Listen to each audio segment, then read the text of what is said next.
Hello everyone, I am Avinash and you are watching my channel live for physical education. आज जो topic है जिसके ऊपर हम डिस्कस करने वाले हैं वो है डिसएबिलिटी। ये क्लास 12 का फिजिकल एजुकेशन का 4th चैप्टर है, physical education in sports for differently abled.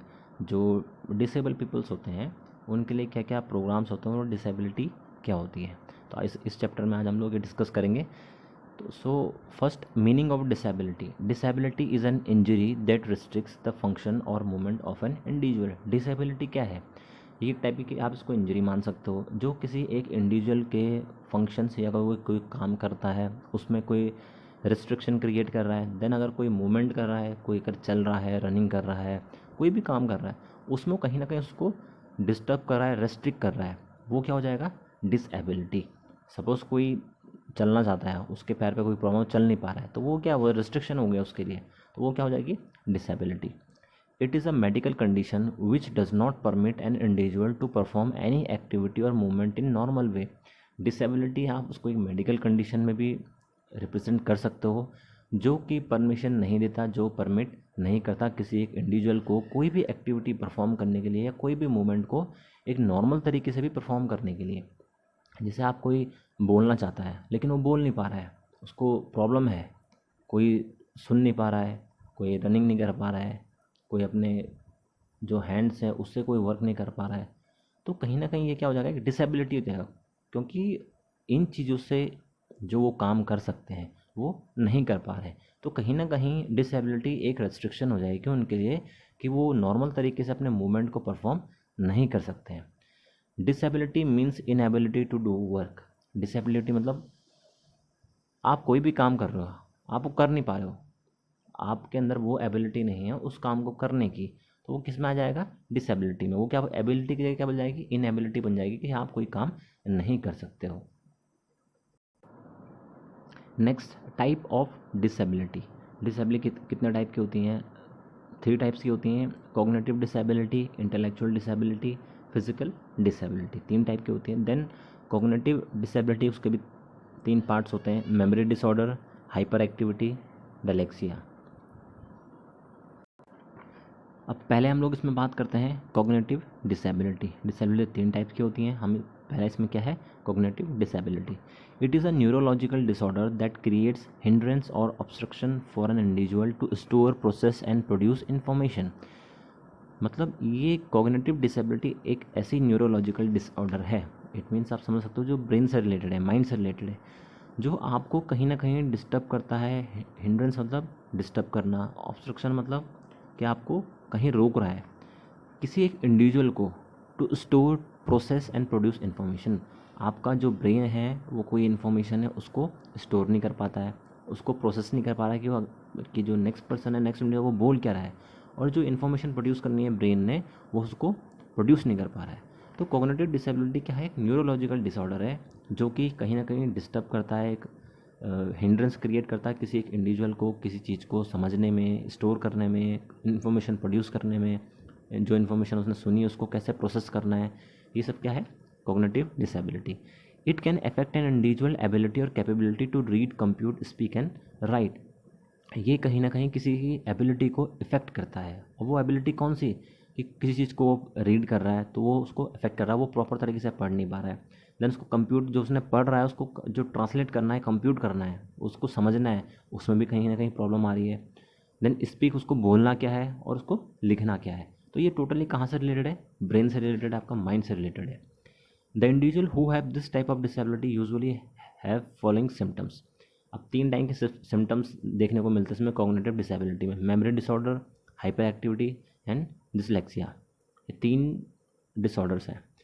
First यहाँ पे मेमोरी डिसऑर्डर की बात करते हैं हम लोग। मेमोरी, उसके नाम से ही पता चल रहा है, an individual who has auditory problems और difficulty in remembering something that he she heard, said और सॉ सम टाइम अगो। किसी को अगर बार बार भूलने की बीमारी है, वो जो सुनते हैं, वो जो देख रहे हैं, वो भूल जाते हैं, तो ऐसी जो प्रॉब्लम है वो किस में आएगी? मेमोरी डिसऑर्डर में। और वो किस में आती है? कॉग्निटिव डिसएबिलिटी में। उन्होंने क्या सुना थोड़ी देर पहले, उन्होंने क्या देखा था, वो सब वो लोग क्या है? भूल जा रहे हैं। ये मेमोरी डिसऑर्डर में आता है। Then hyperactivity, it means not having attention for long period. अगर आप अटेंशन नहीं लगा पा रहे हो कहीं एक जगह बहुत देर तक, इनकेस मान लो आपको क्लास चल रही है, क्लास में भी आप क्या है बहुत देर अटेंशन नहीं दे पा रहे हो कि क्या पढ़ रहे, क्या जो आपके टीचर्स हैं वो पढ़ा रहे हैं। Individual find it difficult to stay at one place, और ऐसे इंडिविजुअल्स को या बच्चों को या कोई भी इंडिविजुअल हो, उनको एक जगह में रुकने में बहुत प्रॉब्लम होती है, वो एक जगह जल्दी से बैठते नहीं हैं। Individual usually loses concentration frequently, और जो उनका कंसंट्रेशन बना होता है उतनी देर से, वो दोबारा बार बार टूटता रहता है। आप एक बार अपना कंसंट्रेशन लगाओगे किसी भी चीज़ पे, चाहे आप एजुकेशन की बात करो या पढ़ाई कर रहे हो या किसी गेम की बात करो, कोई भी चीज़ ऐसी है, उसमें आप कंसंट्रेशन बहुत जल्दी आपका टूट जाता है। आप बार बार ध्यान लगाने की कोशिश करोगे, फिर वो टूटने लग जाएगा। And dyslexia, it means an individual have difficulty in writing, reading, speaking etcetera. जो डिसलेक्सिया है, इसमें क्या होता है कि किसी एक इंडिविजुअल को लिखने में प्रॉब्लम होती है, पढ़ने में प्रॉब्लम हो रही है, बोलने में प्रॉब्लम हो रही है। वो जो कोई भी जो सब्जेक्ट है, मैटर है, उसको कैसे लिखना है, समझना है, पढ़ना है, कैसे उसको बोलना है, उसमें अगर उसको कहीं ना कहीं हिंड्रेंस क्रिएट हो रही है, डिफ़िकल्टी आ रही है, प्रॉब्लम क्रिएट हो रही है, तो उसको हम क्या बोलेंगे? डिसलेक्सिया। नेक्स्ट आते हैं इसमें जो सेकेंड डिसेबिलिटी है, intellectual disability. This disability is related to the individual thought process. किससे रिलेटेड है? जो कोई भी इंडिविजुअल है उसके थॉट प्रोसेस से, वो क्या सोच रहा है। Communication, money, learning, problem solving and judgement. Thought process पता चल गया। कम्युनिकेशन, वो किसी से कम्युनिकेट नहीं कर पाते हैं, जो मनी प्रॉब्लम्स होती है उनकी। लर्निंग मतलब कैसे वो जो सीखते हैं नॉर्मल स्टूडेंट्स, और जो डिसेबिलिटी है वो सीख नहीं पा रहे हैं, कैसे प्रॉब्लम को सॉल्व करना है, कैसे उसको जज करना है। तो ये सब किस में आते हैं? इंटेलेक्चुअल डिसेबिलिटी में। और जो इंटेलेक्चुअल डिसेबिलिटीज़ में हमारी किसी इंडिविजुअल की सोशल डिसेबिलिटीज़ भी इंक्लूड होती हैं। उनका बिहेवियर, उनका इमोशंस, उनकी जो थिंकिंग है, वो सब अलग होने लग जाती हैं। तो ये सब भी किस में आएगा? इंटेलेक्चुअल डिसेबिलिटी में।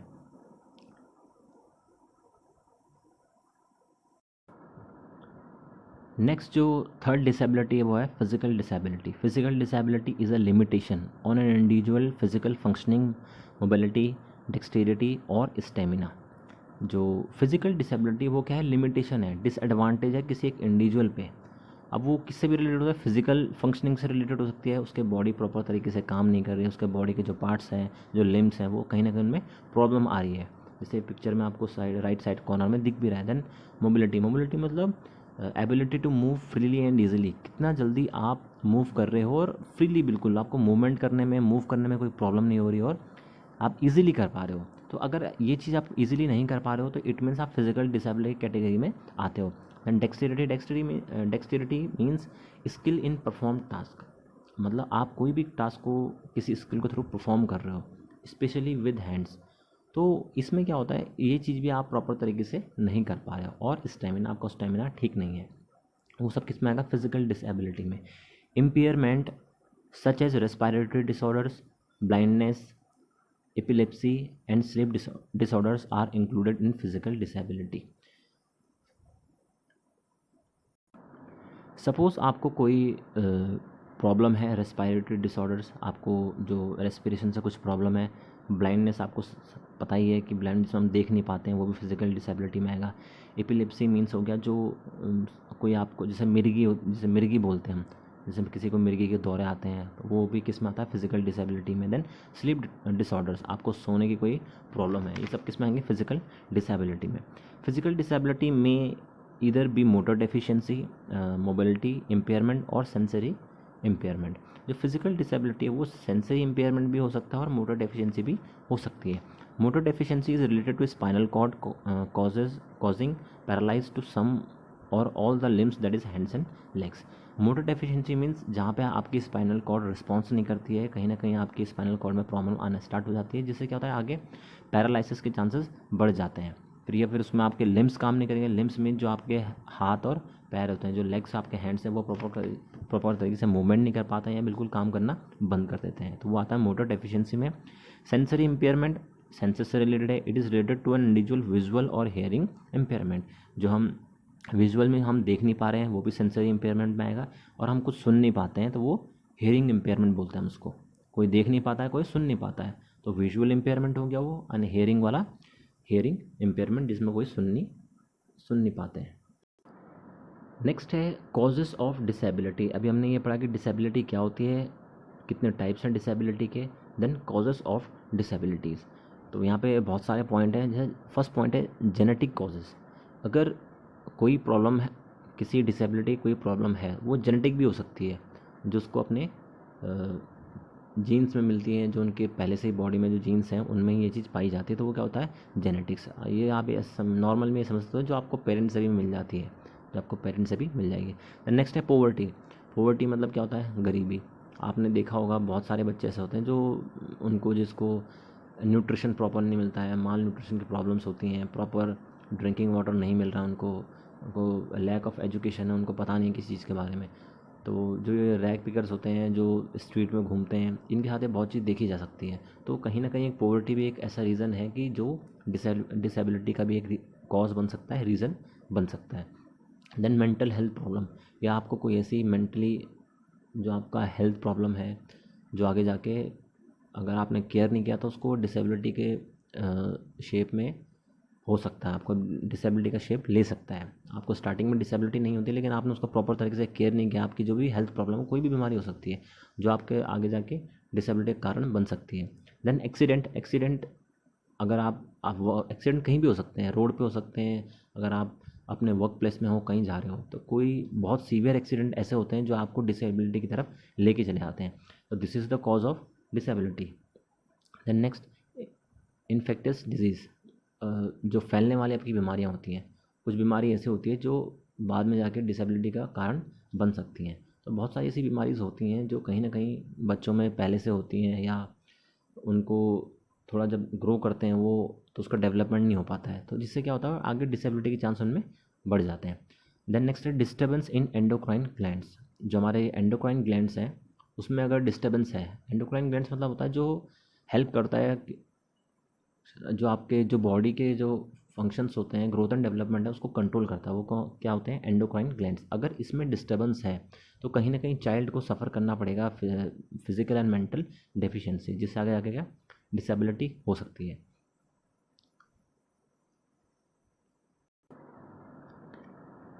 नेक्स्ट है पुअर माल न्यूट्रिशन। नेक्स्ट है माल न्यूट्रिशन। माल न्यूट्रिशन मीन्स प्रॉपर तरीके से आपको न्यूट्रिशन नहीं मिल रहा है, बच्चों को प्रॉपर तरीके से न्यूट्रिशन, अप्रोप्रिएट न्यूट्रिशन नहीं मिल रहा है, जिससे क्या वो फिजिकली वीक हो जाते हैं। तो कहीं ना कहीं फिजिकली वीक है तो आपकी बॉडी में इफेक्ट पड़ेगा। जैसे अगर वो न्यूट्रिशन को प्रॉपर नहीं मिल रहा है तो कैल्शियम उनको नहीं मिलेगा, कैल्शियम नहीं मिलेगा तो उनकी बोन्स में प्रॉब्लम आने लग जाएगी, बोन्स में प्रॉब्लम आएगी तो कहीं ना कहीं कोई डिसेबिलिटी का कारण बन सकता है। देन नेक्स्ट, अगर आयोडीन की कमी है किसी बच्चे में, न्यूट्रिशन में आपको आयोडीन नहीं मिल रहा है, तो आपकी बॉडी ग्रोथ नहीं करेगी, तो कहीं ना कहीं डिसेबिलिटी के चांसेस इंक्रीज़ होते हैं। देन अगर विटामिन ए प्रॉपर तरीके से नहीं मिल रहा है तो ब्लाइंडनेस होने के चांसेस ज़्यादा हैं। विटामिन B12 प्रॉपर तरीके से नहीं मिल रहा है तो कहीं ना कहीं मेमोरी लॉस होने के चांसेस हैं और पैरालिसिस होने के चांसेस बढ़ जाते हैं। तो कहीं ना कहीं आपको न्यूट्रिशन प्रॉपर तरीके से लेना पड़ेगा। किसी का माल न्यूट्रिशन प्रॉब्लम है तो उनको प्रॉब्लम होती है। Then poor approach to health care, अगर आप अपनी हेल्थ के लिए जो आपका अप्रोच है वो अच्छा नहीं है, आप केयरलेस थोड़ा ज़्यादा हो, आपका इम्यून प्रॉब्लम आपको है, तो ये सब चीज़ अगर आपने टाइम से अपने डॉक्टर से कंसल्ट नहीं करी है तो कहीं ना कहीं डिसेबिलिटी के होने के चांसेस हैं। नेक्स्ट है न्यूक्लियर एक्सीडेंट्स। बहुत सारे ऐसे न्यूक्लियर एक्सीडेंट्स होते हैं जहाँ पे डिसेबिलिटी के कॉज बन सकते हों। जैसे सबसे बड़ा एग्जांपल, जब जापान में वर्ल्ड वॉर के टाइम आपने सुना होगा, या फिर जो न्यूक्लियर अमेरिका ने न्यूक्लियर एक्सीडेंट किया था जापान के ऊपर, वहाँ आज भी जो बच्चे बॉर्न होते हैं वो कहीं ना कहीं उनमें कोई प्रॉब्लम होती है, डिसेबिलिटी होती है। तो ये न्यूक्लियर एक्सीडेंट से भी ये चीज़ें हो सकती हैं। टॉक्सिक मटीरियल एंड इंसेक्टिसाइड्स, जो टॉक्सिक मटीरियल्स हैं, जो हमारे पेस्टिसाइड्स होते हैं, इंसेक्टिसाइड्स होते हैं, इनसे ही प्रॉब्लम आती है। अब टॉक्सिक मटीरियल्स जैसे लीड होता है, मर्करी होता है, ये बहुत सारे प्रोडक्ट्स में मिल जाए आपको, ये हार्मफुल होता है। इंसेक्टिसाइड्स में क्या होता है, जिसमें कीड़े मारने की दवाई डालते हैं। फिर पेस्टिसाइड मतलब जो प्लांट्स में दवाई डालते हैं कीड़े मारने की, तो वो सब कहीं ना कहीं लोग उसको क्या कर रहे हैं यूज़ करते हैं, तो वो कहीं ना कहीं डिसेबिलिटी का कॉज बन जाता है बाय बर्थ से ही। और कहीं ना कहीं जो टॉक्सिक मटेरियल्स हैं वो हमारे ब्रेन को भी डैमेज करते हैं। तो ये सब चीज़ें हो रही हैं तो डिसेबिलिटी का भी कॉज है।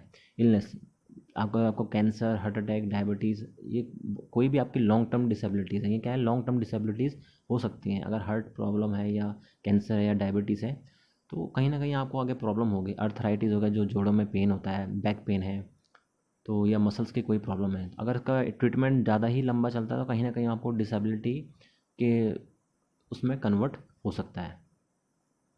देन लैक ऑफ एजुकेशन, कहीं ना कहीं अगर आपको एजुकेशन की प्रॉपर नॉलेज नहीं है तो डिसेबिलिटी को लीड करेगा वो।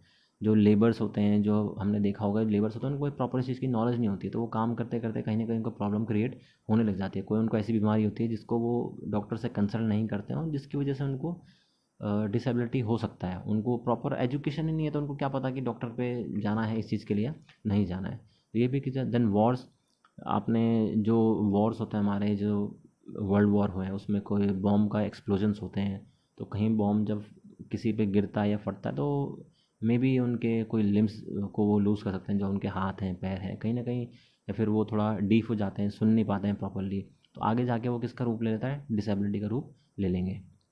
Then medical and vaccines, of course बात है, जो हम मेडिसिन होते हैं, जो हमारी वैक्सीन्स होते हैं वो प्रोटेक्ट करने के लिए किसी बीमारी से, किसी भी चीज़ के लिए, बट जो इन एक्सपीरियंस होते हैं, जो प्रैक्टिस कर रहे होते हैं, कभी कभी उनको प्रॉपर तरीके से उतने क्वालिफाइड नहीं होते और या फिर इतने रजिस्टर्ड नहीं होते, एक्सपीरियंस नहीं होता, तो वो अगर कहीं ना कहीं मेडिसिन को अगर डिस्टर्ब कर दें, क्या मेडिसिन किसको देनी है, प्रॉपर तरीके से उसको डील नहीं करेंगे, तो भी आपको डिसेबिलिटी के चांसेस हो जाते हैं। जैसे जो इंजेक्शंस हैं वो यूज़ करते हैं, अगर उनको प्रॉपर तरीके से नॉलेज नहीं है इंजेक्शन को कैसे देना है, तो इससे भी ये भी एक रीज़न है। डेंजरस वर्किंग इन्वायरमेंट, अगर किसी फैक्ट्री का, इंडस्ट्री का, या मान लो जहाँ पे माइंस से रिलेटेड वर्क हो रहा है वहाँ पे, या एग्रीकल्चर फील्ड में कोई काम चल रहा है, अगर वहाँ पे एनवायरनमेंट वर्किंग प्रॉपर नहीं है तो उससे भी डिसेबिलिटी हो सकती है। अगर आप जैसे कोई टूल्स या मशीन है या जो केमिकल्स हैं यूज़ हो रहे हैं वो हेल्थ के लिए क्या है, वो नुकसान देते हैं, तो इन केस कोई अगर एक्सीडेंट वहाँ पे हो जाता है, ऐसी सिचुएशन में आपका वो एनवायरनमेंट सही नहीं है वहाँ पे, तो वो भी कहीं ना कहीं डिसेबिलिटी की तरफ कन्वर्ट हो सकता है। तो ये सारे जो कॉजेज़ हैं किसके हैं, डिसेबिलिटी के। नेक्स्ट इसमें आता है डिसेबिलिटी एटिकेट्स। आपका जो एटिकेट्स मीन जो आपका पोलाइट बिहेवियर है, जो तरीका है बात करने का, वो क्या है, एटिकेट्स होते हैं। तो डिसेबिलिटी एटिकेट्स, जो पर्सन विद डिसेबल होते हैं उनके साथ कैसे बिहेव करना चाहिए हमें। Always put the person first, that is say person with disability rather than disable person. जो भी हमें ऐसे अगर लोग मिलते हैं हम उनको डायरेक्ट डिसेबल पर्सन ना बोलें, पर्सन विद डिसेबिलिटी बोलेंगे। Always avoid outdated words like handicap, retarded, physically challenge और डिफरेंटली एबल्ड। ये जो हम पुराने वर्ड्स हैं, हैंडीकैप है, रिटार्डेड है, फिजिकली चैलेंज है या डिफरेंटली एबल्ड है, इन सबको हमको इग्नोर करना होगा, रिमूव करना पड़ेगा। We have to say person with disability. For example refer to a person who are blind rather than blind person. Suppose example है कि हमारे पास में कोई पर्सन है, इंडिविजुअल है जिसको देखने में प्रॉब्लम है, हम उसको ब्लाइंड पर्सन ना बोल के हम क्या बोलें, person who are blind. In case of introduction to person with disability it is appropriate to shake hands. जिनको पर्सन विद डिसेबिलिटी, जो पर्सन हैं डिसेबिलिटी वाले, उनको हम क्या करेंगे, इंट्रोड्यूस करेंगे अपने आप को, ना कि उनसे हाथ मिलाएंगे, या आप उनसे इवन हाथ भी मिला सकते हो, लेकिन प्रॉपर तरीके से। आपको ऐसा उनको फील नहीं कराना है कि जिससे उनको थोड़ा ऑकवर्ड फील हो।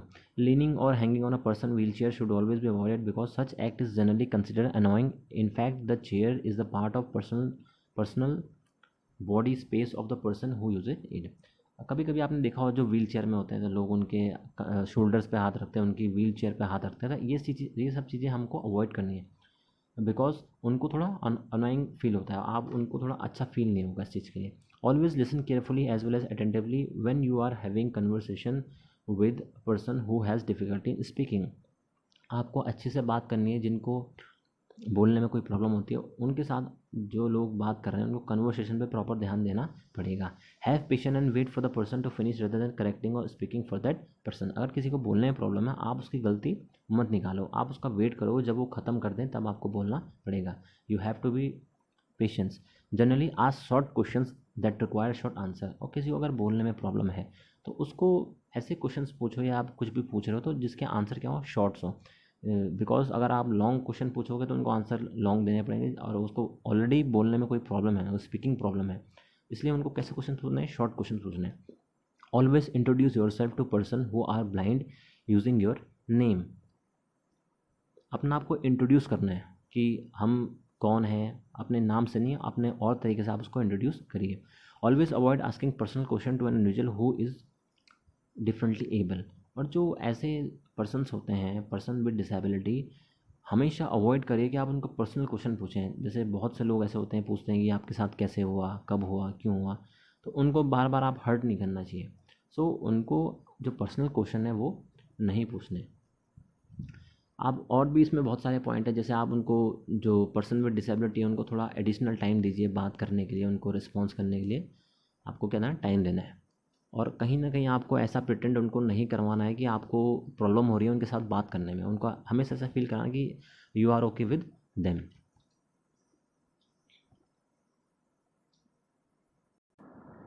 नेक्स्ट है strategies to make physical activity accessible for children with special needs. मतलब वो कौन सी फिजिकल एक्टिविटीज़ हैं, कौन सी स्ट्रेटजीज़ हैं जिससे स्पेशल नीड स्टूडेंट्स को रीचेबल हो सकें ऐसी एक्टिविटीज़।